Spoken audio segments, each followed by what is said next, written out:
nothing more again, you scoundrels! Good morning!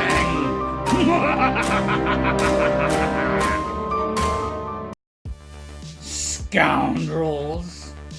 How you all doing? Today I'm going to talk about making a van toilet. I'll show you step by step what I did, how simple it is, and how cheap you can do it. You don't need to spend a lot of money to have a high quality, proper height toilet. So your standard height for a toilet is between 16 and 17 inches. And then they have what's called a comfort toilet, which is 17 or 18 inches. I just built a standard 16-inch high toilet, or just under, so it fits under the bed in my van. This way it's really light and I can pull it out when I need it. And this is some of the things you'll learn in the video when I show it to you. And we shall beam over to the toilet.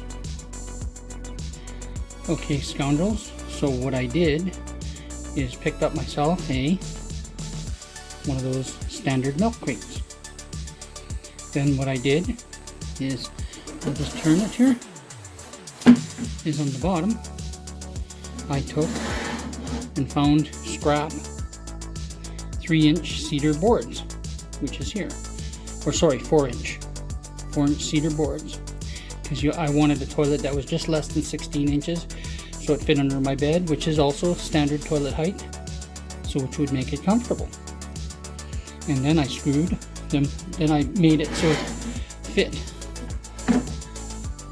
around that bottom edge of the plastic container, which does two things. It makes it really strong, and if you slide the toilet around, this base won't come off because it's on there so good. So then what I did was I screwed it along here into the plastic crate, and then here and here. And if you want, you can glue it. I didn't. I know there's enough strength there for it to be strong enough to hold my weight, and I'm a big boy, so strength, I was also looking for strength. Okay, so we'll just push that back. So that's, I mean, how much simpler do you get than that? Then I figured, well, instead of putting the plastic bag in there, and if I get a leak, it's going to go through onto my van floor. So I just wanted some secondary pot so I could catch anything that if the bag ripped or something. So what I had laying around, believe it or not, that's a mop bucket. It had the thing for squeezing out your mop in the top. So what I did is I just took my razor knife and I cut the top inch off of it so it would fit in the milk crate. So now if you notice, it's in there diagonally. It's not square. And the reason I did this is for tip factor. You have 18 inches from this corner where my finger is all the way to this corner. So if you're leaning, you have an extra wide toilet, because it's not attached to the floor, that won't tip over, which was awesome. Okay, so that's that part of it. So then we take a garbage bag, we'll put a garbage bag in it. I'll try to do this with one hand, of course, and then you put the garbage bag along the top of the, sorry,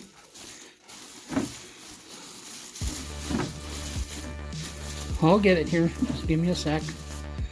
I'll show you once I'm got it on there. Okay, there. So there's the garbage bag. It's all, you push it down into there. Boom.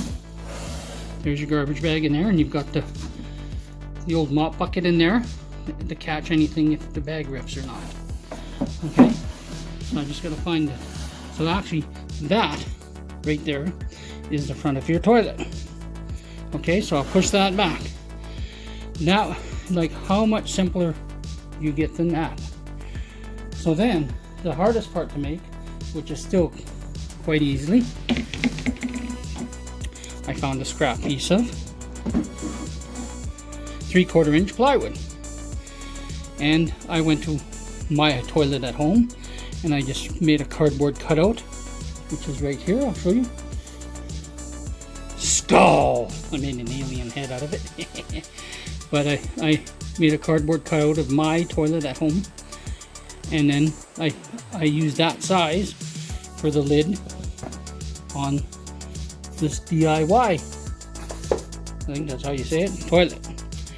So what I did is so that's good and strong. I cut this hole out with a jigsaw, and then I angled my jigsaw blade and then cut it again so you can see. I don't know, I can show you. There you go. See, there's an angle on there to make it comfortable. And then I hand sanded around the edge. Okay? And then to keep it from sliding around on the top of the milk crate, I got 2 other scrap pieces of 1/2-inch plywood and screwed it to the bottom there, and which makes it not move around on the toilet. So since that's the front of my toilet, it goes on like that.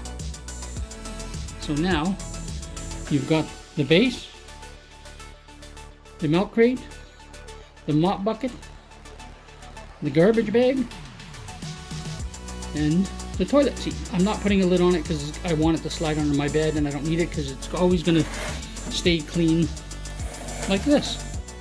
And that'll work completely awesome. How much better or stronger can you get with that? And you know the nicest thing about this whole setup? It's incredibly light. You don't have to worry about lifting anything heavy. It's because the cedar board's in the bottom. Cedar's really light. The plastic is light. The plastic bag is light.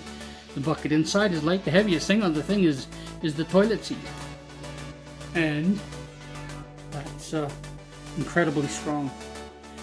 And that cost me absolutely. I think I bought the. I think I did buy the mop bucket, but it was only at the dollar store for $1. So really, this whole thing cost me pretty much nothing. And you can spend over $100 on a porta potty. Now the difference between this and a porta potty is a porta potty you have to start adding water to a porta potty. You have to start adding chemical to it, and you know, it's just a lot more steps. You want to empty the porta potty, you have to have the keys for the bathroom at the garage, at the gas station, so you can empty it. This thing, you do your business, you tie the bag.